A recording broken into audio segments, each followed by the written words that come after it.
வணக்கம் நண்பர்களே. 2024ஆம் வருடம் மே மாதம் குரு பயிற்சியானது நடக்க இருக்கிறது. இது வரைக்கும் மேச ராசிகளை சஞ்சரித்து வரக்கூடிய குரு இனி அங்கிருந்து ரிஷப ராசிக்கு பயிற்சியாகி அங்கே ஒரு வருட காலம் சஞ்சரித்து வருவாங்க.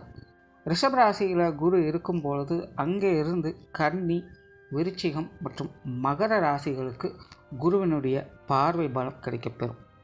தவிர இந்த முறை குருவுக்கு ராகுவினுடைய 3ஆம் பார்வையும் வருடத்தின் பிற்பகுதியில் சனியினுடைய பார்வையும் கிடைக்கப்பெறும். பொதுவான வகையில் இந்த குருவனுடைய அமைப்பு பெரும்பாலும் ஒரு சாதகமான பலன்களை கொடுக்க வல்லது. குறிப்பாக காலபுருஷனுக்கு 2ஆம் இடத்தில் அடுத்து ஒரு வருட காலம் குருவனுடைய சஞ்சாரம் இருப்பதனால நாட்டினுடைய பொருளாதார வளம் அப்படிங்கிறது கொஞ்சம் அதிகரிக்கவே செய்யும். பொதுவான வகையிலேயே இந்த காசுபண சமாச்சாரங்கள், பொருளாதார ரீதியான விஷயங்கள்லாம் பார்த்தீங்கன்னா இனி கொஞ்சம் அதிகமாக பேசப்படவும் செய்யும். தொழில் துறைகளில் நிறைய முன்னேற்றங்களையும் மாற்றங்களையும் எதிர்பார்க்கலாம். புதிய புதிய தொழில்நுட்பங்கள் உருவாவதற்கான வாய்ப்புகள் அதிகமாக இருக்கும். தொழில் வாய்ப்புகள், வேலை வாய்ப்புகள் போன்ற விஷயங்களை கொஞ்சம் அதிகரிக்கவே செய்யும். வெளிநாடு சம்பந்தப்பட்ட விஷயங்கள் மூலமாக சாதகமான பலன்களை எதிர்பார்க்கலாம். ஏற்றுமதி இறக்குமதி சார்ந்த விஷயங்கள் அனைத்தும் சிறப்பாக இருக்கும். ஆன்மீக துறை சார்ந்த விஷயங்களும் இனி சிறப்பாக இருக்கும். குறிப்பாக இந்த யோக சாதனாக்கள், ஆத்மபலம் போன்ற விஷயங்கள் இந்த காலகட்டங்களில் சிறப்பாக பேசப்படும். அறிவியல் தொழில்நுட்பங்கள் அப்படிங்கிறது அதிகரிக்க செய்யும். பொதுவான வகையிலேயே மக்களை பார்த்தோம்னா எதையுமே வெறுமனே நம்பாமல் ஆழ்ந்து சிந்தித்து செயலாற்றி வருவாங்க. இந்த மூட நம்பிக்கை சார்ந்த விஷயங்கள்லாம் பார்த்திங்கன்னா இந்த காலகட்டங்களில் கொஞ்சம் அடங்கி போகும் அப்படின்னு சொல்லலாம். மக்களுடைய பேச்சு திறன் அப்படிங்கிறது அதிகரிக்கும். பேச்சுத்துறை சார்ந்த விஷயங்களில் சாதகமான பலன்களை எதிர்பார்க்கலாம்.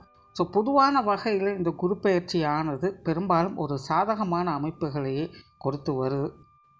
பட் இந்த சனியினுடைய பார்வை மற்றும் ராகுவினுடைய பார்வைகள் கிடைக்கப்பெறதுனால குடும்பம் சார்ந்த விஷயங்களில் மக்களுக்கு சில இறுக்கமான சூழ்நிலைகள் அப்படிங்கிறது அவ்வப்போது வந்து போகும். அதாவது பொதுவாகவே எல்லாருக்குமே இந்த குடும்ப விஷயங்கள், காரியங்கள் அப்படிங்கிறது எதையும் எடுத்தோம் கூத்தோம் அப்படின்னு முடிக்க முடியாது. பார்த்து பக்குவமாக தான், அமைதியாக தான் ஹேண்டில் பண்ண வேண்டியதாக இருக்கும். குறிப்பாக குடும்பத்துக்குள்ளே இந்த வாய் நிதானம் அப்படிங்கிறது அதிகமாக தேவைப்படும். அதாவது நிறைய பேர் பார்த்திங்கன்னா கண்ட்ரோல் இல்லாமல் கொஞ்சம் லூஸ் டாக் விட்டுடுவாங்க. அதனால் சின்ன சின்ன வார்த்தைகள் கூட குடும்பத்துக்குள்ளே பெரிய அளவில் மனஸ்தாபங்களை கொண்டு வரக்கூடும். படிங்க நல்ல விஷயம் என்னென்னா, அப்படி வரக்கூடிய பிரச்சனைகளுக்கு எதிர்காலத்தில் சொல்யூஷன் அப்படிங்கிறது கண்டிப்பாக கிடைக்கும். பட் இருந்தாலும் முடிஞ்ச அளவுக்கு கொஞ்சம் கண்ட்ரோலோடு இருக்கிறது இந்த குடும்ப விஷயங்கள், காரியங்களில் சாதகமான அமைப்புகளை ஏற்படுத்தும். விவசாயம் சார்ந்த விஷயங்கள் சற்று முன்னேற்றத்தோடு இருக்கும்.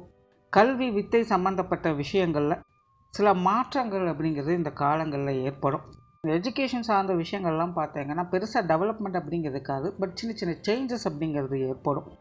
தங்கம் போன்ற ஆபரணம் சார்ந்த விஷயங்கள்லாம் பார்த்திங்கன்னா இந்த காலகட்டங்களில் கொஞ்சம் ஏற்றத்தோடையே இருக்கும். உடல்நலம் சார்ந்த விஷயங்களுக்கு முன்னேற்றங்களை கொடுத்து வரும். அதாவது புதிய புதிய மருந்துகள் கண்டுபிடிப்பதற்கான வாய்ப்புகள் இருக்குது. ஸோ இந்த மருத்துவத்துறை, ஃபார்மா போன்ற விஷயங்கள்லாம் பார்த்திங்கன்னா இந்த காலகட்டங்கள் கொஞ்சம் டெவலப்மெண்ட்டோடு இருக்கும். ஸோ பொதுவான வகையில் இந்த குரு பயிற்சியானது மற்ற கிரகங்களால் சின்ன சின்ன சங்கடங்கள் அப்படிங்கிறது வந்து போனாலும் கூட இந்த குருவினுடைய அமைப்பால் அந்த மாதிரியான சங்கடங்கள் குறைந்து ஒரு அமைதியான சூழலை வழிவகுத்து கொடுக்கும். இனி மேற்கொண்டு ஒவ்வொரு ராசி மற்றும் லக்ன ரீதியாக இந்த குரு பயிற்சி எப்படி இருக்குது அப்படிங்கிறத பார்க்கலாம்.